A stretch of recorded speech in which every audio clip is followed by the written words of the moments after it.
의사표시 효력 발생 나오는데 이건 이제 기본 과정 할 때 하겠습니다. 뭐 그렇게 중요한 것도 아니고 내용이 아주 어려운 것도 아니니까 그때 잠깐 하면 되고요.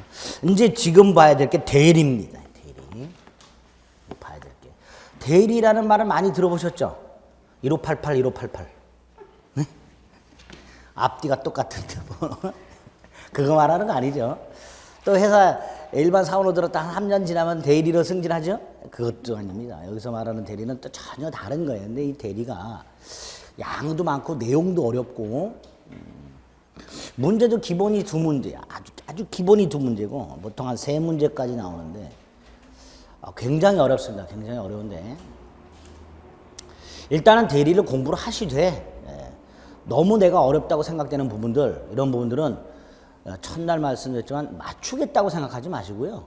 이런 게 있나 보다라고 이렇게 가볍게 마인드를 가지셔야 돼요. 대리 부분은 지금까지 봤던 것들도 그렇게 만만한 내용들은 아니지만 대리는 정말로 어려운 부분입니다. 대리는.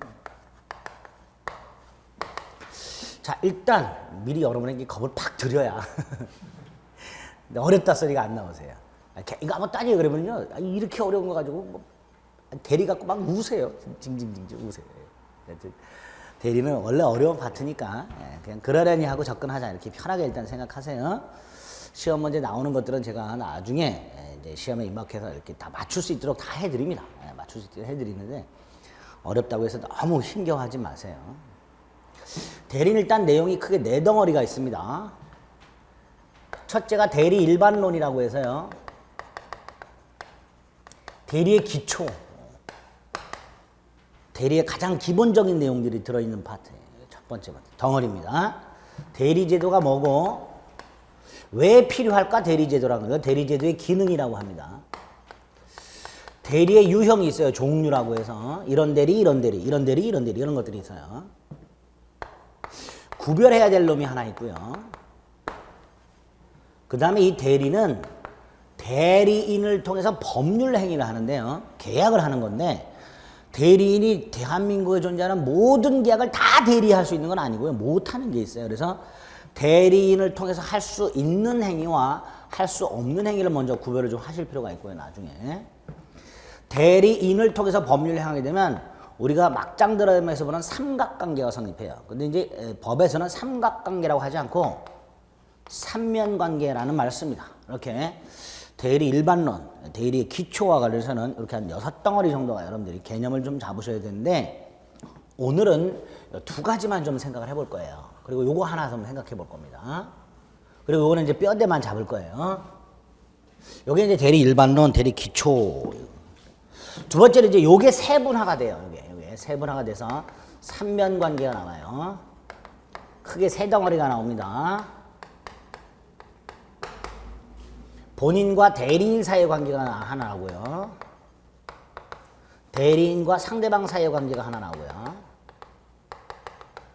상대방과 본인 사이의 관계가 나와요. 본인과 상대방이라 이걸 대리의 삼면관계라고 합니다. 자, 이때 본인과 대리인과의 관계에서는 대리권이라는 게 핵심적인 내용이 되고요. 대리인과 상대방 사이에서는 대리행위라는 게 존재하게 됩니다. 본인과 상대방 사이에서는 그 효과가 귀속이 되는 문제가 생겨요. 효과 귀속. 자, 여기 어떤 것들인지 이제 조금 이따 다 말씀을 드릴 거고요. 일단 두 번째 덩어리가 이 삼면관계 이렇게 세부적으로 좀 보는 게 두 번째 덩어리예요. 여기서 한 문제가 꼭 나와요. 여기서 한 문제가 꼭 나옵니다. 세 번째로 조금 독특한 대리라고 복대리가 하나 나옵니다. 이 복대리가 양이 얼마 안 되는데요. 또 시험 문제 나오면 대단히 쉽게 나오는데 수험생분들이 이해를 잘 못하세요. 굉장히 어려워하십니다. 요거 시험 문제 나오면 꼭 맞추셔야 돼요.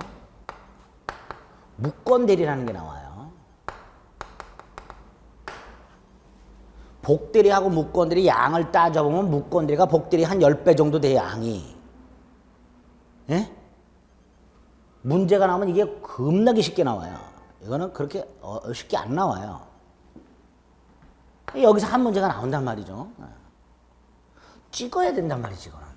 무권대리는. 그래서 우리 제가 첫날에도 포기해야 될 부분을 말씀드렸었어요. 민사특별법에서. 그렇죠? 4번 찍자 그런 게 있었죠? 이것도 마찬가지예요. 그냥. 안 되면 몇 번 찍자? 4번 찍자. 강의는 할 거고요. 여러분들이 공부도 하실 거예요. 그런데 무권 대리는 딱히 맞출 생각은 없다. 이렇게 접근하셔야 돼요. 어려운 놈이요. 갑을병정으로 나와요. 그냥 물어봐도 어려운데 갑을병정으로 나와요. 그러니까 에이 그래 이놈은 그냥 틀려도 좋다. 이렇게 접근하시면 돼요. 자 일단 대리는 이렇게 크게 네 덩어리로 되어 있습니다.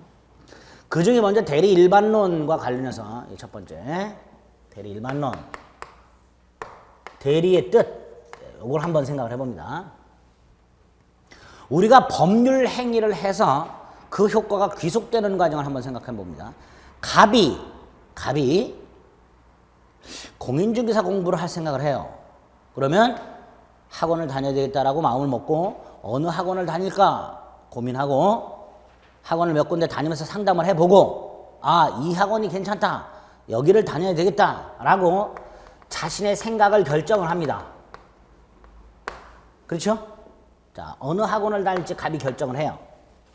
그 다음에 갑이 그 학원을 다시 찾아가서 나 이 학원에서 강의를 듣겠다라고 자신의 생각을 어떻게 해요? 표시를 하죠. 그렇죠? 이렇게 하면 강의를 들을 권리 누구한테 생겨요? 갑에게. 보통의 법률행위는 이런 과정을 거쳐야 갑이 결정하고 갑이 표시하고 효과도 갑에게. 그렇죠? 자, 여러분이 갑이라고 생각하세요. 중국집을 들어갑니다. 뭘 먹을지 고민되죠. 짜장면을 먹을까? 짬뽕을 먹을까? 맑은 날은 짜장면, 비 오는 날은 짬뽕 뭐 이렇게 되죠. 어쨌든 갑이 짬뽕을 결정을 해요. 그리고 사장님한테 짬뽕 주세요라고 표시를 해. 그리고 나온 짬뽕을 갑이 먹고 돈도 누가 내? 갑이 내. 이렇게 돼요. 이게 보통의 법률 행위예요. 그런데 갑이 혼자 중국집을 가는 게 아니고 친구하고 같이 가고 있어요. 점심 먹으러 근처 중국집을 가다가 갑이 을에게 이렇게 말을 합니다. 나 화장실 좀 갔다 올게. 그러면 중국집을 들어가다 말고 화장실 가는 갑을 보면서 을이 뭐라고 얘기하죠? 잘 갔다 와. 뭐 이렇게 말하는 경우도 있지만 보통 뭐라 그래요? 뭐 먹을래? 물어보죠. 그럴 때 갑의 반응이 보통 세 가지입니다. 하나가 네가 알아서 아무거나. 자, 아무거나라는 반응이 있어요. 두 번째로 갑이 나는 짬뽕. 미음이죠. 아, 제가 이런 거 약해요. 짬뽕, 뽕. 이런 게 있고 또 하나는 갑이 이렇게 말해. 야, 내가 먹을 건 내가 화장실 갔다 와서 내가 주문할 테니까 너는 네 것만 해. 그렇게 말할 수도 있죠. 그러면 갑은 아무것도 을에게 부탁을 안 해요. 이렇게 세 가지 경우가 있을 수 있는데 먼저 첫 번째 거 갑이 을한테 아무거나 라고 말을 했어요. 자, 그럼 을은 중국집 들어가서 아무거나 주세요 그래요? 아니죠. 을이 고민하다가 갑이 짬뽕 좋아하는 걸 알아. 그래서 짬뽕을 을이 결정을 해요. 결정하죠. 주문도 누가 해? 을이 해. 그 짬뽕을 누가 먹어? 갑이. 돈을 누가 내? 갑이. 이렇게 되겠죠. 그렇죠? 그 다음에 두 번째 거. 갑이 이렇게 나는 짬뽕 그랬어요. 짬뽕 누가 결정했어요? 갑이. 주문은 누가 해요? 누가 먹어요? 이렇게 되죠. 그렇죠? 마지막으로 갑이 내 건 내가 주문할 테니까 너는 네 거 주문해. 그럼 을은 결정할 필요도 주문할 필요도 없죠. 그런데 요거 갑이 화장실 갔다 왔더니 짬뽕이 떡 놓여 있어. 을이 물어봅니다. 갑이 물어본다. 이거 뭐냐 그랬더니 을이 뭐라 그래요? 내가 네 것도 시켜놨어 그래요. 갑이 을에게 부탁을 했다 안 했다? 안 했는데 을이 지멋대로 갑이 짬뽕을 시켜놨어. 자 보세요. 결정 누가 했어요? 을. 표시 누가 했어요? 을. 그 짬뽕 갑이 먹어야 돼요? 안 먹어도 돼요? 안 먹어도 되죠. 이런 문제. 자, 이때 맨 마지막 거. 갑이 이렇게 부탁을 한 적이 없죠. 부탁을 한 적이 없으니까 을은 갑을 위해서 짬뽕을 주문하면 돼? 안 돼? 안 돼. 안 되는데 했어. 이게 무권대리예요. 그게 무슨 대리라고요? 무권대리. 무권대리. 그 다음에 요거 두 개. 자, 요 두 놈을 가만히 들여다보면 어디에서 차이가 나요? 누가 의사를 결정하느냐 차이가 있죠. 예? 이때 왼쪽이 대리. 왼쪽이 뭐라고요? 오른쪽이 사자. 사자. 사자는 한자로 이렇게 쓰지요.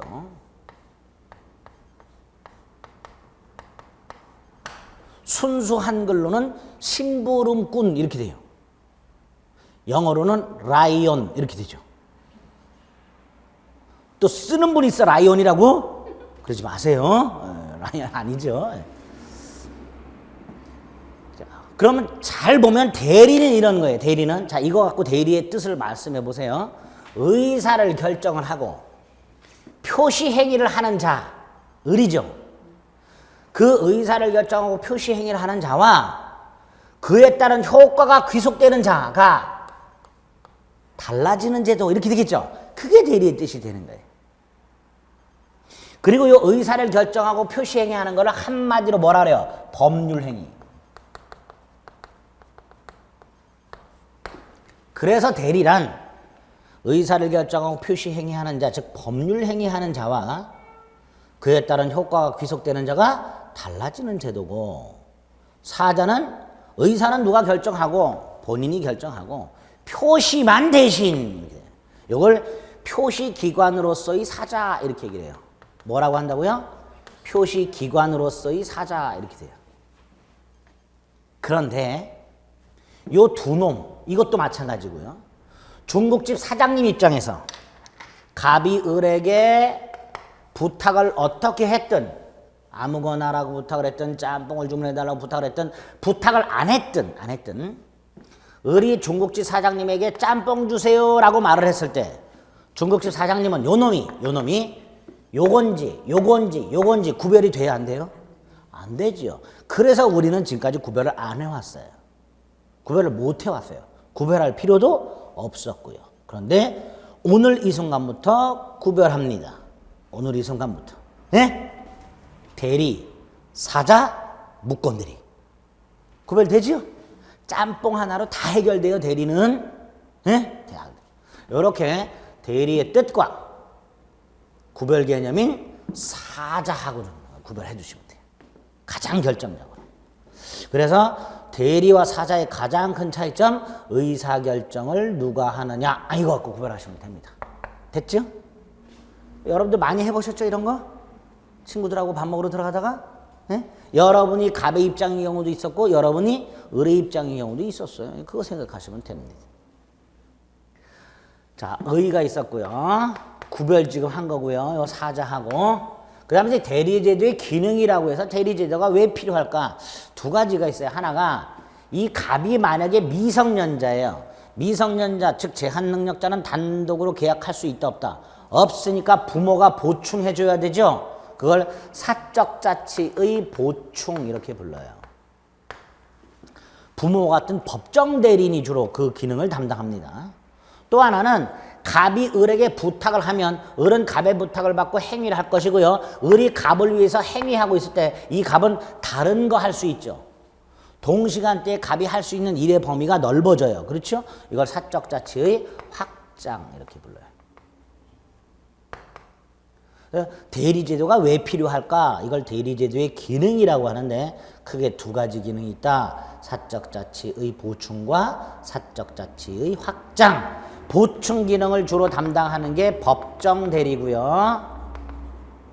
확장 기능을 담당하는 걸 임의대리라고 합니다. 그래서 법정대리와 임의대리라는 종류가 한 세트 나와요. 됐죠? 일단 대리제도의 기초에서는 딱 이 정도만 머릿속에 넣습니다. 대리제도의 뜻, 어떤 기능이 있을까? 사자와 구별하자. 세 가지. 됐죠? 그게 한 덩어리예요. 나머지 이제 앞으로 할 겁니다. 두 번째로 이제 이렇게 갑이 을에게 부탁을 해서 을이 갑을 위해서 행위하게 되면 지금 그림에서도 보시면 알겠지만 삼각구조가 생기죠. 이걸 대리에 무슨 관계를 한다? 삼면관계. 그 중에 이거 갑과 을 사이. 자, 뭐라고 부르는지를 먼저 생각합니다. 대신 일해주는 사람 대리. 효과가 귀속되는 사람 본인. 요 놈은 상대방 그러면 되죠. 또 하나 기억하실게요. 대리인이 이렇게 계약을 해요. 이때 계약의 당사자라고 할 때요. 당사자는 대리인과 상대방이 아니라 본인과 상대방이 당사자입니다. 잊지 마세요. 얘는 당사자의 대리인입니다. 잊지 마세요. 을과 병이 계약을 했다 해서 을병을 계약 당사자라고 하면 안 됩니다. 계약 당사자는 갑, 병이고요. 을은 계약 당사자 중 한 사람인 갑의 대리인. 머릿속에 콱 잊지 마시죠. 아시겠죠? 그래서 만약에 이렇게 매매가 있다. 얘가 만약에 매수인이다. 그럼 매도인은 누가 되는 거예요? 갑. 얘는 매도인의 대리인. 잊지 마세요. 이렇게 쐐기를 박아드렸다 하더라도 또 나중에 헷갈려요. 잊지 마세요. 자, 그럼 대리의 삼면관계 첫 번째가 본인과 대리인 사이 관계인데 아까 무권대리를 한번 생각해 보세요. 갑이 을한테 나는 내가 시킬 테니까 주문할 테니까 너는 네 거만 주문해 라고 화장실을 갔어요. 갔다 왔더니 을이 지멋대로 갑의 짬뽕을 시켜놨어. 을에게는 뭐가 없는데 갑을 위해서 이런 거 할 권한이 없는데 했지요. 그 권한이 뭐냐? 그게 대리권이다. 즉 본인과 대리인 사이에는 대리인에게 뭐가 있어야 된다? 대리권이라는 게 있어야 된다. 이게 없다면 본인과 대리인 사이의 관계가 성립하질 않아요. 그래서 본인과 대리인 사이에는 뭐가 있어야 된다? 대리권이라는 게 있어야 된다. 자, 이 대리권 의의가 있고요. 어떻게 발생하는지 발생 원인이 나오고요. 대리권의 범위가 나오고요. 대리권의 제한이 나옵니다. 대리권의 남용이 나오고요. 대리권의 소멸이 나와요. 이렇게 6덩어리가 있습니다. 자, 6덩어리 중에서 요 네 가지는요. 왜 이런 게 문제가 될까만 생각해 볼 거고요. 오늘은 요 2가지를 개념을 머릿속에 박습니다. 먼저 대리권이라는 건 잘 생각해 보세요. 을의 입장에서 이 대리인 입장에서 대리인이라는 대리권이라는 건 자기 자신이 아니라 갑이라는 다른 사람을 위해서, 그렇죠? 다른 사람을 위해서 뭔가를 할 수 있는 권한이죠. 그게 대리권이에요. 그래서 대리권이란 타인을 위해서 뭔가를 할 수 있는 지위, 자격 이렇게 돼요. 을 대리인 자신이 아니라 다른 사람을 위해서 뭔가를 할 수 있는 지위나 자격을 대리권이라고 합니다. 이때의 대리권은 권리가 아니고요. 권한이라고 해요. 뭐라고 한다고요? 권한. 권리는요. 나를 위한 거예요. 자기 자신을 위한 게 권리예요. 앞으로 그렇게 생각하세요. 권리란 건 뭐라고요? 자기 자신을 위한 게 권리다. 근데 대리권은 대리인 자신을 위한 게 아니죠. 그러니까 권리라고 하잖아요. 그러니까 다른 사람을 위해서 뭘 할 수 있는 것을 권한이라고 합니다. 권한. 권한. 그래서 대리권은 권리가 아니라 뭐다? 권한이다. 권한이다. 두 번째, 대리권은 권리가 아니기 때문에 대리인한테는요, 의무라는 게 없어요. 뭐가 없다고요? 의무가 없어요. 예를 들어서 갑을에게 아무거나 라고 부탁을 했어요. 그럼 을은 갑을 위해서 음식을 주문해 줘야 되죠? 안 해줘도 돼요. 의무가 없어요. 갑이 을한테 야, 나 화장실 갔다 올 테니까 내 거 아무거나 주문해 줘. 갑은 뭘 기대하고 화장실 갔다 와요? 화장실 갔다 오면 음식이 딱 나와 있겠지라고 기대하고 갔다 오겠죠. 딱 화장실을 갔다 왔더니 을이 혼자 짬뽕을 처먹고 있어요. 아, 죄송합니다. 짬뽕을 먹고 있어요. 갑이 물어봅니다. 내 거는? 그랬더니 을이 네가 주문해 자식아. 그래요? 갑은 뭐라 그럴까요? 야, 내가 너한테 부탁했잖아. 그러겠죠. 을은 이렇게 말하면 돼요. 내가 네 꼬붕이요? 네가 이 자식아. 그럼 갑은 알았어. 그리고 지가 주문해야 돼요. 다시 말해서 갑이 을에게 설령 부탁을 했다 하더라도, 그래서 을이 대리권이 있다 하더라도 을은 갑을 위해서 그 행위를 해줄 의무가 없어요. 의무가 없어요. 뭐가 없다고요? 의무가 없어요. 그러니까 갑이 을한테 내가 너한테 부탁을 했는데 왜 안 했냐고 책임 따위를 추궁할 수 있다 없다? 없다. 책임이 없어요. 머릿속에 박으세요. 예? 물론 친구끼리 싸우면 나겠지요. 저 자식 다음부터는 저놈하고는 얼굴도 내가 겸상을 하나 봐라. 뭐 이러겠죠. 갑이 부탁을 했는데도 불구하고 안 해놓고 지 혼자 짬뽕을 처먹고 있는 을. 나중에 갑이 을하고 짬뽕을 먹으러 갈까 안 갈까요? 안 가겠죠. 지가 알아서 하는 거예요, 그거는. 어쨌든 대리인은 의무가 있다 없다? 없다. 아무런 책임도 지지 않는다. 머릿속에 팍. 자, 이 대리권이 어떻게 생기는가? 이 발생 원인에 따라서 법정대리와 임의대리로 나눠요. 자, 법정대리의 대표 미성년자의 부모 생각하세요. 얘가 미성년자예요. 부모가 법정대리인이요. 이 법정대리, 본인인 미성년자의 의사에 따라서 법정대리인이 된 건가요? 아니죠. 본인의 의사와는 전혀 상관없지요. 이렇게 본인의 의사와는 전혀 상관없이 법률, 규정 등에 의해서 생기는 걸 법정대리라고 합니다. 반면에 임의대리는 예를 들어서 갑이 A 토지를 지금 팔아야 돼요. 근데 시간이 없어요. 친구한테 부탁을 좀 해야 되겠다 생각을 합니다. 친구가 두 사람이 있어요. 을하고 병하고. 누구한테 부탁을 할까 고민하겠죠. 고민하다가 을이 최근에 공인중개사 자격증을 땄다는 소문을 딱 들었어요. 아, 을에게 부탁을 해야 되겠다라고 결정을 해요. 갑이. 그리고 을한테 가서 네가 좀 팔아줘라고 표시를 해요. 이렇게 갑이 을에게 부탁을 해야 되겠다라고 결정을 하고 을한테 찾아가서 네가 대신 팔아달라고 표시를 하게 되면 갑의 의사 표시대로 을에게 뭐가 생긴다? 대리권이 생겨요. 자, 의사 표시한 대로 효과가 생기는 걸 법률행위라고 그랬죠. 그럼 결국 요 놈은 갑의 법률행위에서 대리권이 생겨요. 그렇죠? 본인의 법률행위를 통해서 생기는 대리권을 뭐라 한다? 임의대리. 본인의 법률행위를 통해서 발생하는 대리권을 임의대리라고, 이걸 수권행위라고 합니다. 여기까지 됐죠? 자, 오늘은 여기까지 하는데 수권행위 성질만 하나 지금 미리 쐐기를 박습니다. 수권행위. 우리 지난 시간에 법률행위 종류라고 해서 단독행위하고 계약 구별했었죠. 갑이 을과 사귀다가 헤어지는 방법이 두 개가 있다. 일방적으로 헤어지는 게 있고 합의로 헤어지는 게 있다. 일방적으로 헤어지는 걸 단독행위, 합의로 헤어지는 걸 계약이다 그랬었죠. 자, 이게 단독행위인지 계약인지 생각해 봅니다. 단독행위라면 갑이 일방적으로 을에게 부탁을 하면 을에게 대리권이 생기는 거고요. 계약으로 보게 되면 을에 뭐가 있어야 돼요? 승낙이 있어야 돼요. 갑이 을에게 땅을 팔아달라고 부탁을 합니다. 근데 을이 나 바빠서 못해줘 라고 거절했어요. 을에게 대리권이 생길까요? 안 생길까요? 생깁니다. 자, 오늘 머릿속에 박으세요. 을에게 대리권이 생긴다 안 생긴다? 생깁니다. 수권행위는 단독행위입니다. 수권행위 뭐라고요? 단독행위. 쉽게 그냥 가세요. 본인이 대리인에게 부탁을 하면 설령 대리인이 거절해도 대리권이 생긴다. 아시겠죠? 대리인의 동의나 승낙을 받을 필요가 없습니다. 왜 그런지 생각을 해볼게요. 갑이 을에게 팔아달라고 부탁을 했는데 을이 거절했어. 그래도 을에게 대리권이 생겨. 을 좀 열받죠? 열받아요, 안 받아요? 열받죠? 안 받아요. 의무가 없다 그랬어요, 아까. 갑이 을에게 내 거 주문해줘. 을이 안 했어. 갑이 갖고 따진다, 못 따진다? 못 따진다니까요. 그러니까 을에게는 아무런 불이익이 생기질 않아요. 오히려 계약으로 보면 권리 의무가 생겨버려요. 그렇죠?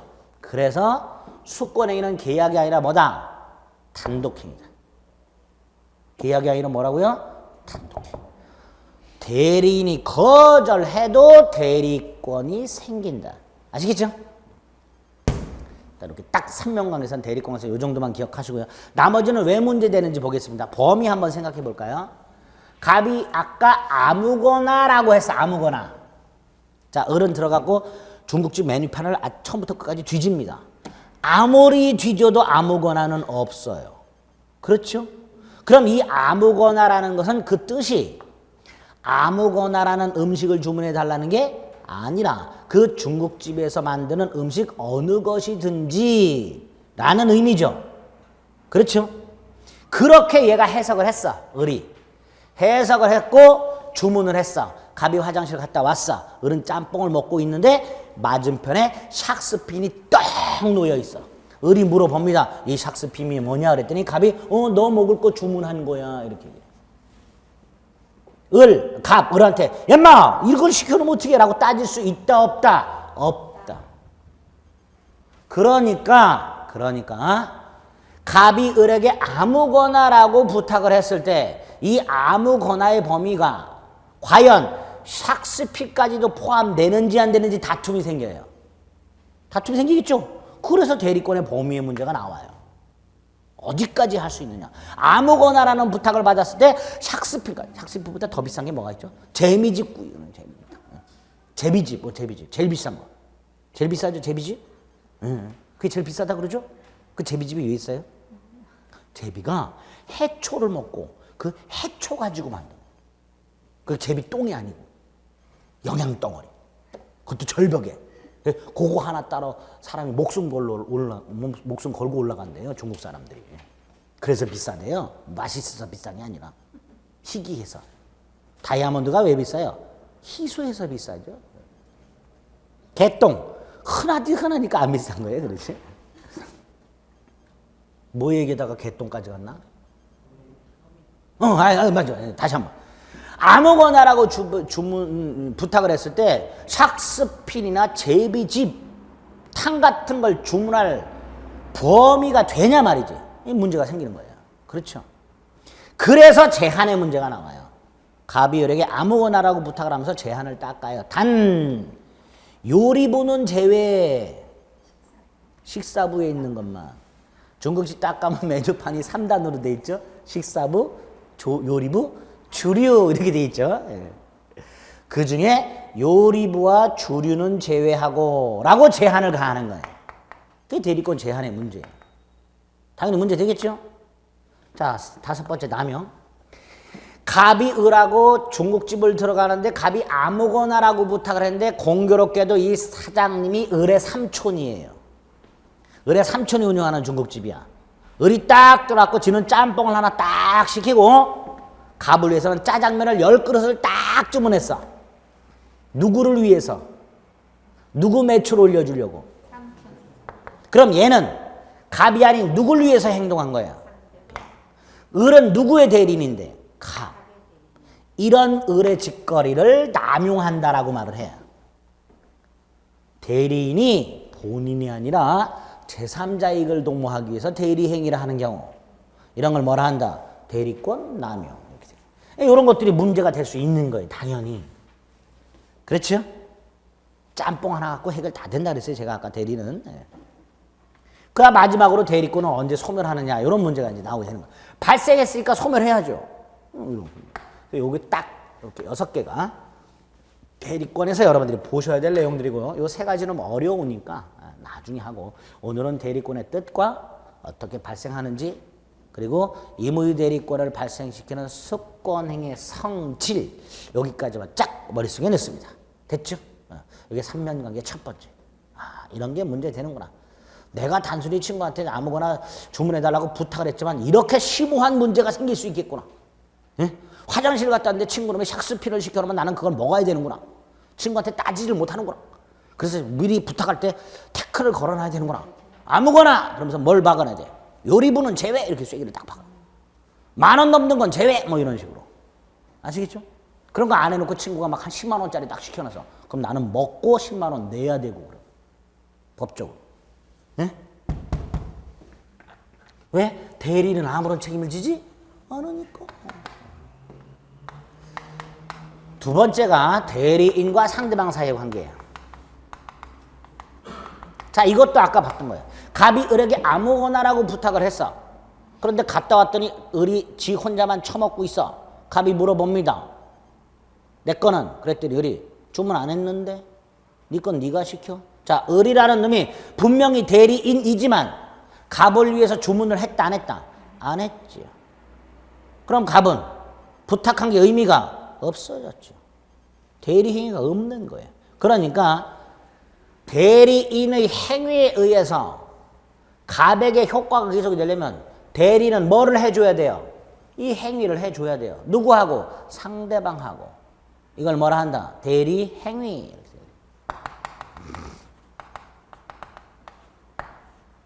대리는 상대방과 뭘 해야 된다? 대리행위. 대리인과 상대방 사이에는 본인을 위한 법률 행위가 존재하게 됩니다. 그 대리인의 본인을 위한 법률 행위를 뭐라 한다? 대리행위를 한다. 이 대리행위는 세 가지가 문제가 돼요. 대리행위의 방식하고요, 대리행위의 하자하고요, 대리인의 능력하고요. 이게 문제가 되는데 이 두 가지는 나중에 보면 되고요. 오늘은 이 방식만 한번 생각을 해봅니다. 방식이 왜 문제가 되는지. 자, 갑이 을에게 땅을 팔아달라고 부탁을 했어요. 자, 을이 병과 갑소유 A 토지를 매매하는 계약을 합니다. 이때 을이 만약에요, 이 A 토지가 갑소유 토지고 나는 갑으로부터 부탁을 받았다라는 사실을 병에게 밝히지 않으면, 다시 말해서 을이 마치 자기 토지인 양 그냥 아무 말 없이 병한테 팔면 나중에 병은 을한테 와서 땅 내놓으라고 하겠죠. 그렇죠? 병이 나중에 갑한테 가서 땅 내놔라 라고 말을 하려면 을이 병과 계약을 할 때 이 땅은 내 땅이 아니라 갑소유 땅이고 나는 갑의 대리인이다 라는 걸 밝혀야 되겠죠. 그걸 대리행위의 방식이라고 해요. 일반적인 계약 형태로 해버리면 을이 마치 자기 땅 팔듯이 계약을 하면 병은 나중에 누구한테서 땅 내놓으라고 하니까 을한테. 그걸 방지하려면 을은 병과 계약을 할 때 내가 지금 하고 있는 이 매매는, 내가 지금 너하고 체결한 이 매매는 내가 아니라 갑을 위한 거다 라는 걸 밝혀야 한다. 그게 대리행위 방식이에요. 그래서 우리 민법은 114조에서 대리인이 대리행위 하려면 본인을 위한 것임을 표시하라고 되어 있어요. 뭐라고 되어 있다고요?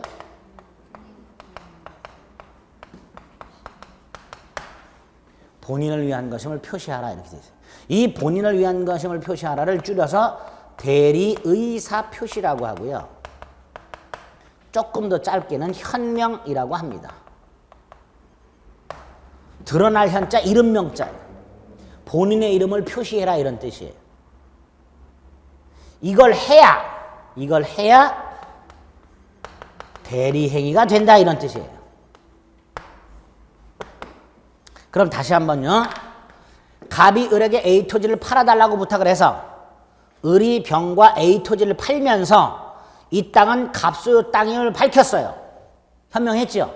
그럼 대리행위가 되는 거죠. 그러면 매도인은 누가 되는 거고? 갑이 되는 거고. 을은 매도인의 대리인이 되는 거예요. 그런데 현명을 만약에 안 했어.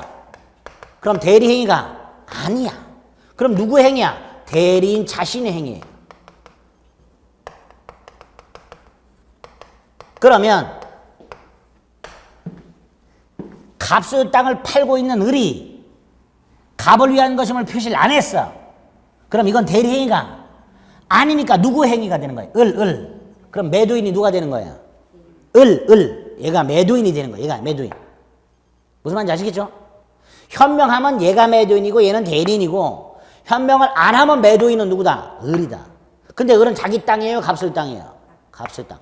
타인 권리 매매가 되는 거예요. 무슨 매매가 된다고요? 타인 권리 매매. 대리인 자신의 행위가 되고 대리인은 타인 권리를 매매한 게 되는 거예요. 남의 걸 매매한 게 되는 거예요. 을의 입장에서는. 됐죠? 네? 네. 현명을 해야 돼요. 해야 대리행위가 돼요. 현명을 안 하면 대리행위가 아니에요. 대리행위가 아니라면 뭐냐? 대리인 자신의 행위가 되고 을의 입장에서는 을이 매도인이 되는 거니까 결국 을은 타인 권리를 매매한 것이 된다 이렇게 말을 해요. 여기까지 됐죠? 근데 여기서 끝나면 참 좋은데 여기 보세요. 대리인이 현명을 안 했어요. 현명을 안 했는데 상대방이 작두를 타. 상대방이 뭐를 탄다고요? 뭘 탄다고요? 작두. 누가 작두 타죠? 작두 타는 분이 누구야? 신내림한 분들. 네? 본인 스스로 신내렸다는 분들. 이분들은 딱 보면 알죠? 네? 딱 보면 알잖아, 그분들은. 딱 보자마자, 너 여자 문제. 너 사업. 너 공인중개사 시험. 붙을까요? 떨어질까요? 붙어. 걱정하지 마. 그 노원에 가면 그 이정환이라는 애가 있어. 걔 붙어. 신내렸죠. 무슨 뜻이냐? 의리 현명을 안 했는데도 상대방이 알았거나 알 수 있어. 의리 현명을 안 했는데도 갑을 위한 것임을 표시하지 않았는데도 상대방이 을을 갑의 대리인이라는 걸 알았거나 알 수 있더라. 그러면 다시 대리행위가 된다는 거예요.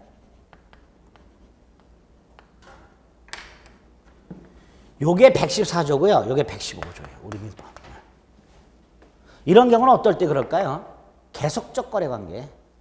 을이 평상시에 갑의 대리인으로서 병과 몇 번 계약을 했어요. 그럼 어느 시점이 되면 을이 또 딱 오면 병은 누구 얼굴이 떠올라? 갑의 얼굴이 떠오르겠죠. 이런 경우가 있을 수 있더란 말이지. 을이 현명하지 않았는데도 불구하고 상대방이 을을 대리인으로 알았거나 알 수 있었을 경우가 있을 수 있더라. 그럴 때는 뭐가 된다? 대리행위가 된다. 그렇죠? 이렇게 대리인과 상대방 사이에는 대리행위라는 게 있어야 되는데 그 대리행위에서 오늘은 방식의 문제 하나를 머릿속에 딱 넣습니다. 나머지 요거는 기본서 나오면 하겠습니다. 아시겠죠? 좋지요. 이런 거 빼주니까. 이거 여기까지 하면 이제 머리 지진 나요. 지진. 자, 여기까지가 두 번째 관계예요. 세 번째 관계는 이 둘 사이예요. 자, 대리인이 대리권에 터잡아 본인을 위한 것임을 표시한 대리 행위를 했어요. 그럼 여기서 권리 의무가 생기죠. 그 권리 의무는 누구한테 생겨요? 갑. 그래서 본인과 상대방 사이에는 대리인이 상대방과 체결한 이 계약의 효과가 귀속이 되는, 누구한테 효과가 귀속이 되는? 본인한테. 근데 조심하실 게 직접 귀속돼요. 직접. 자, 이 직접의 의미만 좀 이해를 합니다. 직접 귀속된다는 거. 갑이 일한테 A 토지를 팔아달라고 부탁을 했어요. 1억짜리예요. 갑이 제한을 가해요. 9천만 원 이상 받아달라. 이거 제한 안 개어놓으면요, 이놈이 100만 원에 팔아도 갑은 찍소리 못하는 거예요. 그러니까 갑은 1억짜리 땅을 팔면서 부탁을 하면서 적당한 가격, 최소한 9천만 원 정도는 받아달라 부탁을 했어. 을이 그렇게 했어. 9천에 팔았어. 자, 팔았을 때 얘가 계약금 주죠? 예, 받을 수 있다가 우리 판례야. 계약 체결 대리권의 범위 속에는, 아까 아무거나 범위 속에는 샥스핀을 주문할 권한이 있냐 없냐 이런 게 문제가 된다 그랬죠. 계약 체결할 대리권 속에는 상대방한테 계약금을 받을 권한이 있냐? 우리 판례 있다. 중도금 받을 권한 있냐? 있다. 잔금 받을 권한 있냐? 있다. 그러니까 을이 갑을 대리해서 병에게 땅을 팔면서 병이 돈을 주면 을은 받을 권한이 있다 없다? 있다. 받았어. 정당한 거예요. 대법원이 받을 수 있다 그래요. 이 돈을 누구한테 갖다 줘야 돼요? 갑. 그쵸? 다 썼어 이놈이. 9천만 원을 다 썼어. 다 썼어요. 자, 병 을한테 줬죠. 갑한테 찾아가서 땅 내놓으라고 하겠죠. 갑 뭐라 그래요? 갑 뭐라 그럴까요? 난 돈 한 푼도 받은 적 없다. 못 주겠다. 그러겠죠. 여러분이 갑이야. 땅 넘겨주고 싶을까요? 못 주겠다 그럴 거예요. 근데 병은 뭐라 그래요? 네 대리인한테 다 줬다. 영수증 딱 보여줍니다. 그래도 갑은 나는 못 줘. 버틸 거예요. 분쟁이 생겼습니다. 소송으로 갑니다. 갑은 법원에서 이렇게 말할 거예요. 저는 대리인한테 돈 한 푼도 못 받았습니다. 얘는 저는 을한테 돈 다 줬습니다. 법원은 누구의 손을 들어줄까요? 누구의 손을 들어줘야 돼요? 그렇죠? 왜? 갑의 입장에서 믿는 도끼에 발등 찍힌 거예요. 그렇죠? 그 발등을 당연히 누가 찍혀야 돼? 갑이 찍혀야 돼. 병이 찍힐 이유가 없어요. 그렇죠? 그럼 이렇게 되는 거예요.